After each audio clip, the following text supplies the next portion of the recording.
Hey everybody, here we are with a couple random topics. We're going to make a video out of it. We got some questions from the Discord, and Clay, you have a question you've been burning to ask and burning to discuss because you were on a podcast recently. Yeah, I was on a podcast. We were talking about Robocop, and I love Robocop. I'm a big fan of Robocop. I think it's a much better movie than a lot of people give it credit for. We covered it on the Patreon very, very early in the Patreon history. Did we really? Yeah.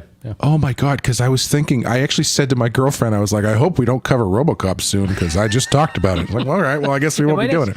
It might actually be on the YouTube. I think we covered the sequels, 2 and 3 on That's Patreon. right, we did. We did the first one on YouTube. So oh, man. So you can hear Clay's thoughts about Robocop, at least how they were a few years ago. Well, they're probably largely the same.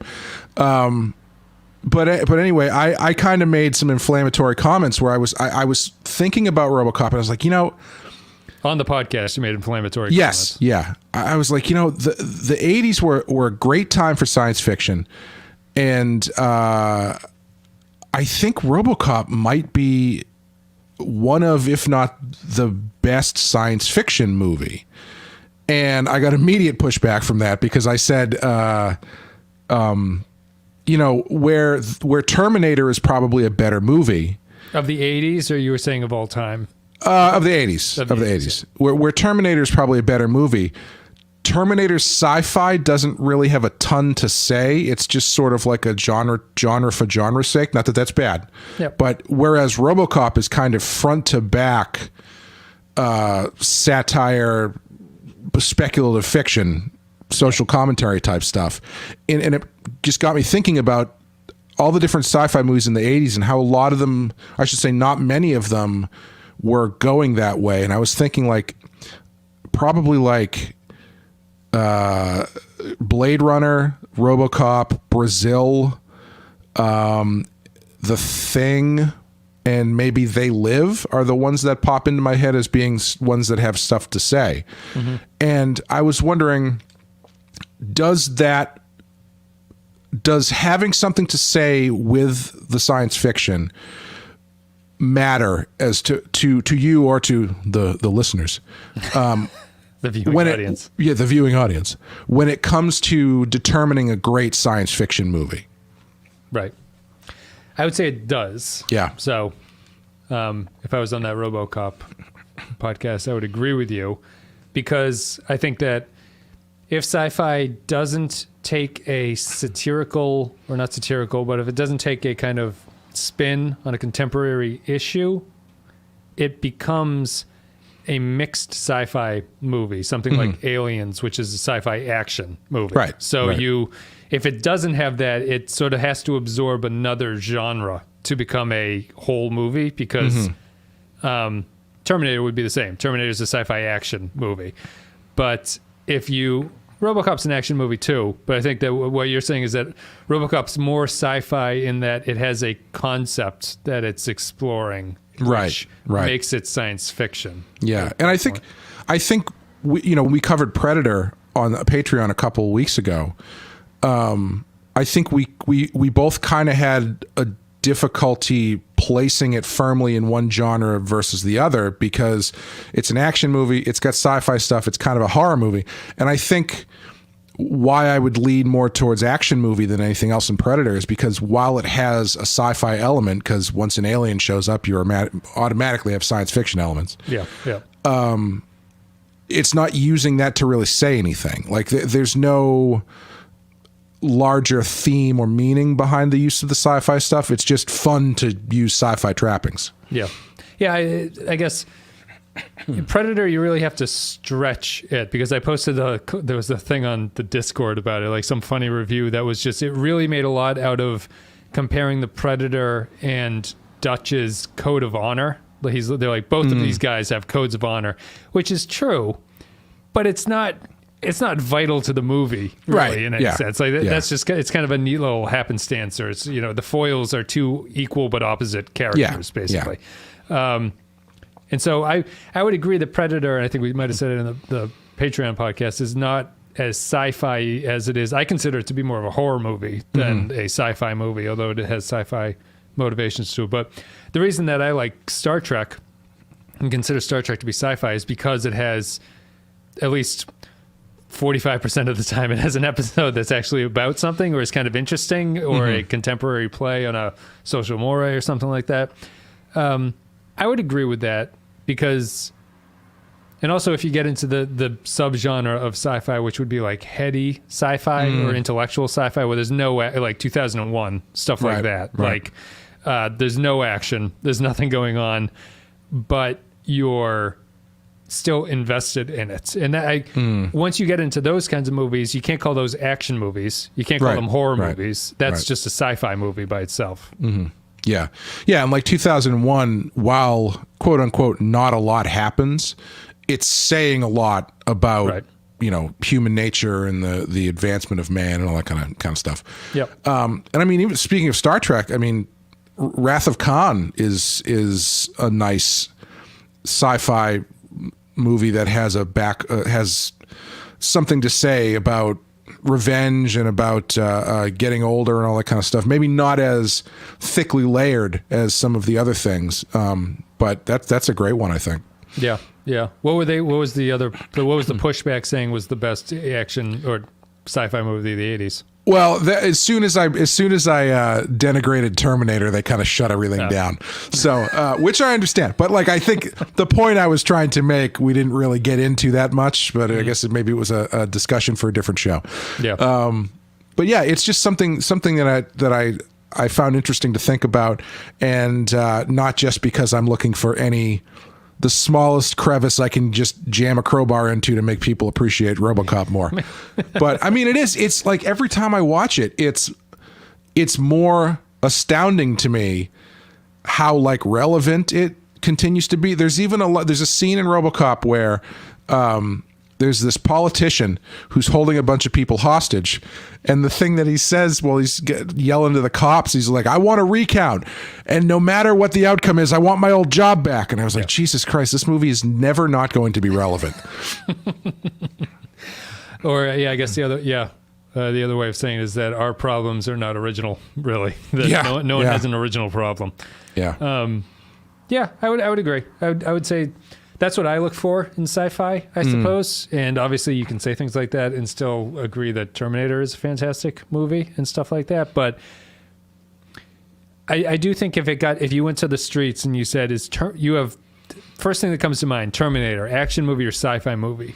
I think people would say action movie is the first thing that pops into their head. You know, what's funny about that is I think it's because of what it became afterwards. Like, I think if you say Terminator, maybe not because, you know, we're old at this point, but I feel like most people, when you say Terminator, what they think of is Terminator 2, which is a big action movie. However, I think Terminator 2 is a better sci-fi movie than Terminator is. Okay. Because Terminator 2 actually deals with some of the consequences and repercussions about like the fact that, you know, there is no fate but what we make, or like whether or not just because Cyberdyne or Scott can make this thing, should they?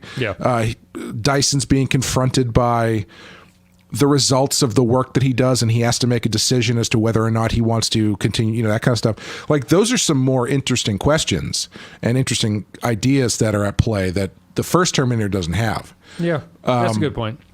But obviously, you know, those are two of the best.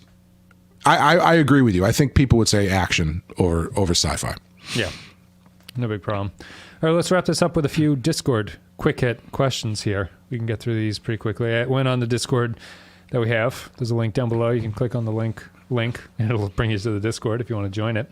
Oh, and if you want to, if you want to hear me disturb the other co-hosts of the show I was on, it was a show called Too Young for This Shit, where it's all about action movies and growing up watching them and stuff like that. It's a fun show. I recommend checking it out. It's all about defending Terminator from people who come on to talk shit about it. We'll check it out. What was the name of it again? Too Young for This Shit. Too Young for This Shit. Not me. Discord. Here's a couple questions. Brandon Braga says, why do Voyager? You seem to really hate the idea. Do you want to answer this? as the money aspect. Yeah. Well, honestly, I think. Let me set the table here. If the Patreon that we have gets to a certain level per month, we'll cover Voyager in full. If it doesn't get to that amount, our coverage of Voyager will be curated. We'll pick 8 episodes or something a season. But we're getting very close to the Patreon being full at this point. Dangerously close. So Voyager seems more and more likely to be a full watch at this point. Yeah, for me, I mean, it's become more of a bit at this point to complain that was about. Be what I say. Yeah, it's just kind of a joke to make. Yeah. However, like, why do it? I think for me, it would be for completionist's sake. Yeah. The truth that's in the bit though is that, like, I do feel like I'm going to need a week or 2 off or something before we start another 7 season Star Trek show where the first thing everybody says is the first 3 seasons of 27 episodes a season are terrible, but it gets really good after that. It's like, I don't plan to live long enough to finish this. I would argue Voyager doesn't even get that. Voyager you're going to get 7 seasons of season 1.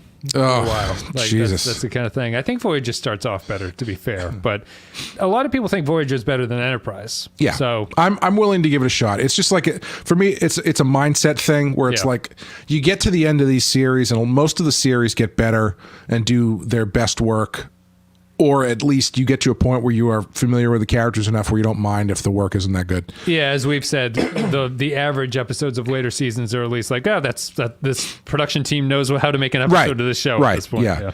It's just a mindset thing where it's like raising a dog. Where you go through the puppy stage with the dog, and he's chewing on crap, and then you got to deal with him crapping in the house and all that kind of stuff.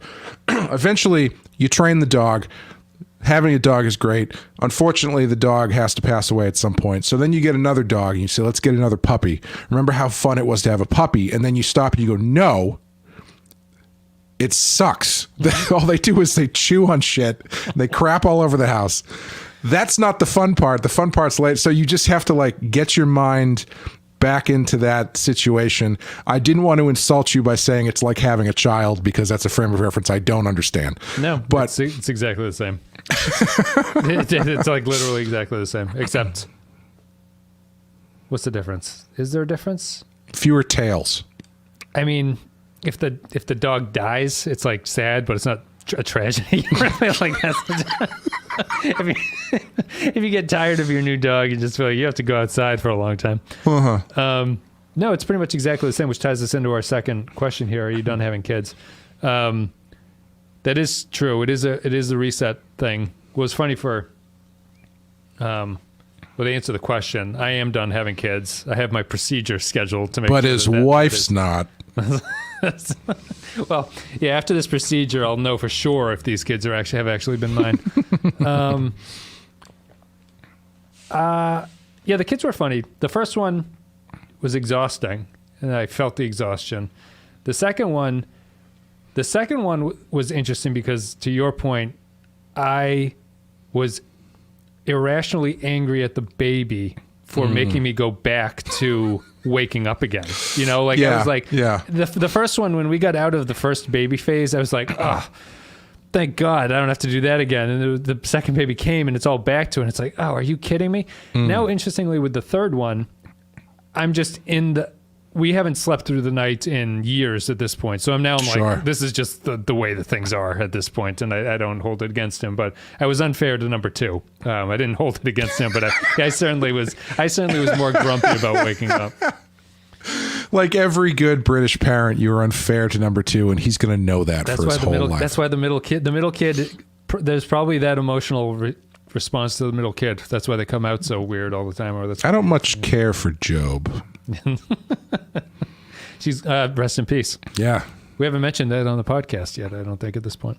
If you could have any other job career other than the one you have, what would it be? It'd be a full-time dreamer. Is this like a realistic? Are you considering this realistically, or are you saying like I would be a like Tom Brady level quarterback for the New England Patriots? I'd probably just make a fool out of myself in public for money. No, I'm sorry. I'm just Both realistic and a dream. Yeah, no, I'm just finding excuses to use Spinal Tap quotes. I don't know, like realistically, I think about that often and I don't have a good answer because I figure like I've got about 5 more years in me of doing things the way I'm doing it now before I just wash out of comics and try to do something else. Yeah. In which case I can hold signs really well. If anybody needs me to hold a sign outside a shoe store or something. Well, it was a Carlin bit, right? I think it was a George Carlin bit. He's like, you know why adults ask kids what they want to be when they grow up? Because they're looking for ideas. Yeah. Yeah. Is it too late for me to be an astronaut? I think they just sent a bunch of normal people into space over at SpaceX, I think, didn't they? Elon Musk will just launch you up there. Yeah. I don't know. My realistic answer would be, if I were to do everything over again, I would go back to school and I would get a STEM degree. I would get like an actual job with kind of a skill trade to it. My job is not really skillful or tradeful. I know stuff, but it's just regulation stuff. Yeah. That would be it. I think I would enjoy math at this point if I worked at it. Like if I didn't like math when I was in high school, but now I'd be like, it'd be kind of cool to be in a job that uses math, like to try to figure out a problem. I don't know if I'd be good at it, but I would want to try. Yeah. If I don't regret any of the school choices I've made, but like if I went back and I had to shift things, I probably would have gone more towards like concept art or something that has a bigger pipeline into jobs that actually pay well. What is concept art? So, like graphic design type stuff? No, like stuff like keyframe drawings and paintings and stuff like that for video games or movies or, costume design and stuff like that. So just the pre-production stuff that... Like storyboarding-esque stuff? Yeah. Storyboarding, but like more singular... technical singular images and kind of like the brainstorming end. Gotcha. But that requires a skill set that I don't have, at least not at the level that they're doing that stuff now. Unrealistically, and maybe it's not, it probably is unrealistic at this point, especially after the last year. I would, in the back of my head, not knowing how to actually do this or what it would require, I've always loved the idea of owning a movie theater. Because I love the times that we've done, like for Rotten Horror Picture Show, we'll do like a streaming thing where people kind of come in and never watch the movie. So I love like hosting that kind of thing. Yeah. I love having people over and showing them a movie they've never seen and stuff like that. So probably something like that. But again, I don't think that's probably a realistic thing at this point in world history. I always have the thing I always tell Amy, like, well, I don't know, how would I spell this out? So like people always say like running a restaurant is hard, right? They always say running a restaurant is very hard. You know how many restaurants fail? My response is always, you know how many bad restaurants there are? Like that's a really good point. Yeah. Not that I'm some master chef, but I know what I hate in a restaurant that I would avoid. And I feel that just by avoiding those things, my restaurant would be somewhat successful. Yes. You know what I mean? Like, right. That's my response to it. Like, I would love to own a little cafe or something. Like, I think it would be kind of neat, and it's kind of got that hosting atmosphere that you can do. And I'm sure a lot of them do fail, but at least in my head, if I went in with the right attitude, I think you have a decent chance of accomplishing something. Sure. You know what I mean? Yeah. What are those Texas, they closed because of COVID, but like, the movie theaters that took, made food and stuff. Alamo Draft House. Yeah, the Draft House. Like, you just come up with an idea that people don't want to go to the dinner and then they don't want to drive to just make it all one place. And then right. You've got I've in the back of my head, I think about it a lot where it's like, I probably will never own and operate a movie theater or anything like that. But I do in the back of my head feel like if I get to retirement age, that would be the job that I do after I retire, is like if the Brattle still exists and I still live close to it, I'd probably volunteer at the Brattle 3 times a week or something. No, that's a perfect retirement job. Though they got a lot of stairs there, though. My knees might be shot by then. I don't know. We'll do this quick. JCS, J Keys Gamer, asked that first question about the kids. And second question, sorry. JCS asks, how do you feel about podcasting the X-Files seasons 1 to 7? Talk to us after Voyager is the quick answer. There, yeah, right? well, there's also another show by one of our listeners, Eric Santuan, who's been doing the X-Files, which I have been on 2 or 3 times maybe at this point. So there's that you can check out if you want to. It's a really fun show. He does a really nice job. If you would like to see the concept of what me talking about the X-Files would be, you can check it out there. That's the tease. Yeah, there's a lot of shows. It's always a popular thing about doing this one, but it would have to be the right show. I still kind of want to do Deadwood at this point. I just can't fit it into my schedule. Yeah, that's one I'd never finished Deadwood, so that's one I've been meaning to get around to, but just it's one of those shows where I want to watch it. Right. I don't just want to put it on in the background while I'm doing other stuff, so I just never have the time to sit down and watch it. So J Keys Gamer says best video game console of the 20th century. 20th century isn't the 90s, right? According to my math. So ending in the year 2000.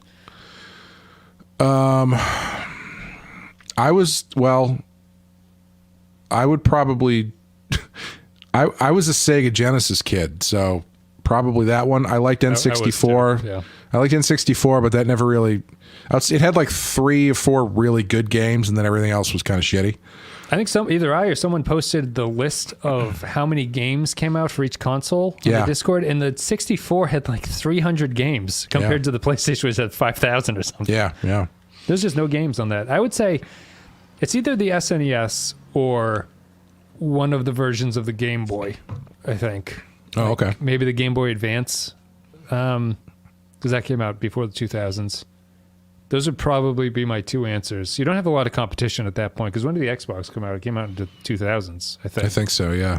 And Genesis, I mean, it's hard to argue with anything Nintendo did, because Genesis it was a flash in the pan that was great while it lasted, but even then it was like, you're kind of doing some off-brand games. You're not getting the Nintendo brand so much. Sega had the cool factor. Yeah. Well, Nintendo made great games. What's the difference, really? Yeah. But every young kid was like, "Ooh, the Sega's edgy. Look at Sonic. He doesn't give a black. fuck." That black system. Right. Sleek with 3 buttons. 3, 6, maybe 6 on the beginning, and then 3. 6.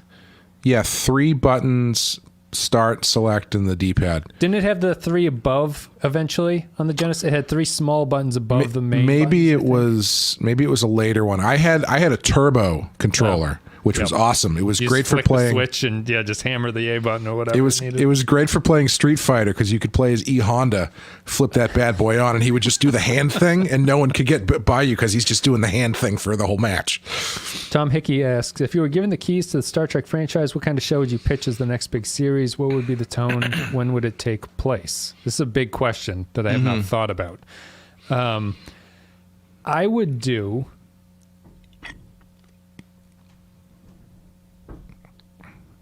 Would you serialize your show?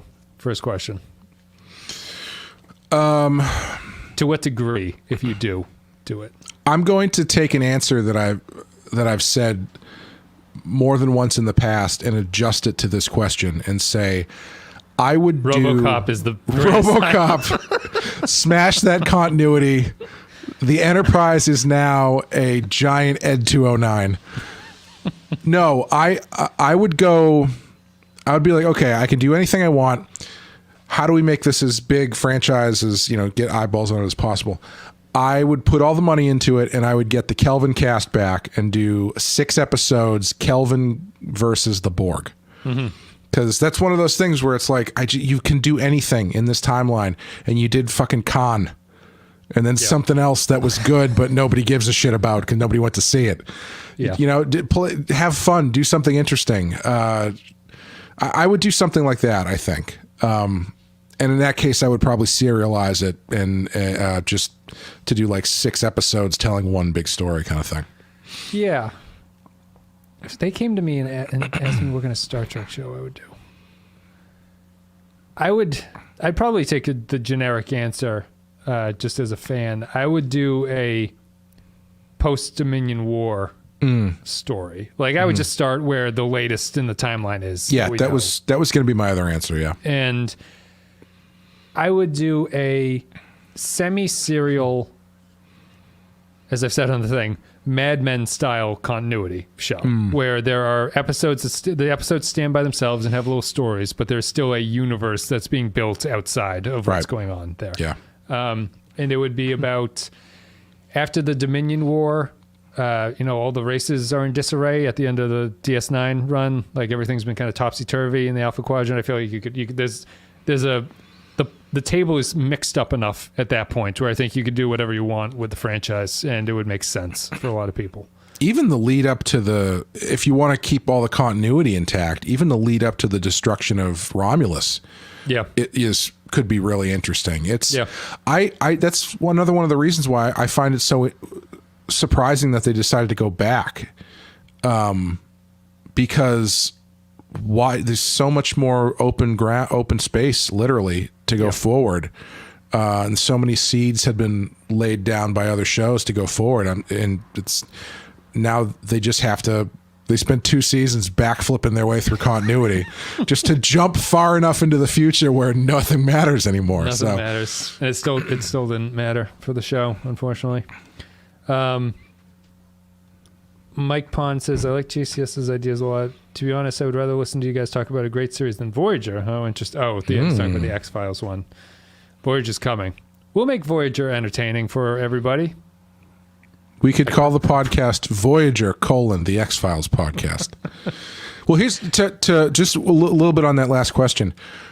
Do you think they'll ever do that? Do you think, because like they've got a billion stuff in the pipeline right now, including someone still wants to do Section 31 for some reason. Yeah.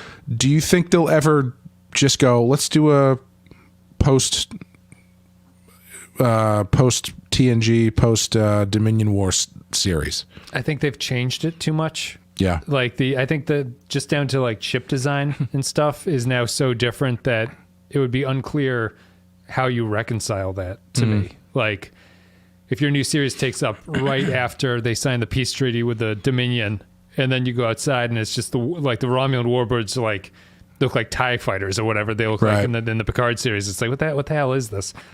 Well, I mean, you can still design that stuff to find a happy medium. Like, cause you can in the TNG movies, they're kind of skewing that way with the Enterprise design and stuff. So there's like a middle ground I think you can find design wise. I think the tough part at this point is anybody who would have been a person of prominence in that era ain't getting any younger, you know? Yeah. I mean, why do you think they separated it? Just because they wanted to build their own thing distinct from it? That would be my guess as to why you would jump time so far away from it. I guess, but like they started in the past. Yeah. Which is it's still one of the more confounding and they still ran into people we know. They still ran into Spock and Kirk and stuff. Yeah. Yeah. It's such an odd, they chose the past and they decided to change everything about the past. Yeah. Instead of, they could have done literally the same shit in the future and it wouldn't have been an issue. But I would do what Picard did. I would set my show to be whatever the appropriate amount of time after TNG ended is. Sure. Yeah. So that the characters are all the right age at that point and be like, this is fine. That's it. Thanks everybody. Thank you Discord users for the comments. That's it for this weird mashup episode that's kind of an AMA and kind of a bigger topic. But thank you for listening. We'll be back with the latest stuff. I don't know where we are at this point. We've got Enterprise episodes. We've got Rotten Horror shows. We've got Badass maybe coming back. That's about it. We got a weird Rotten Horror coming up. Or it may already be out at this point. We're doing Brian De Palma's Sisters, which I think is his first or second movie. Mm-hmm. And it's a really weird movie where it's like a quarter horror movie and a quarter Hitchcock ripoff and a quarter and like 2/4 kind of like detective farce a little bit. It's a weird movie. It's a very strange movie. De Palma's Sisters. Is it available on streaming anywhere? It's on Amazon Prime, but it's not. You got to pay for it. Oh, that's too bad. Well, check them out. New episodes of everything. Thanks again, Discord users. Thank you to everybody. We'll see you later.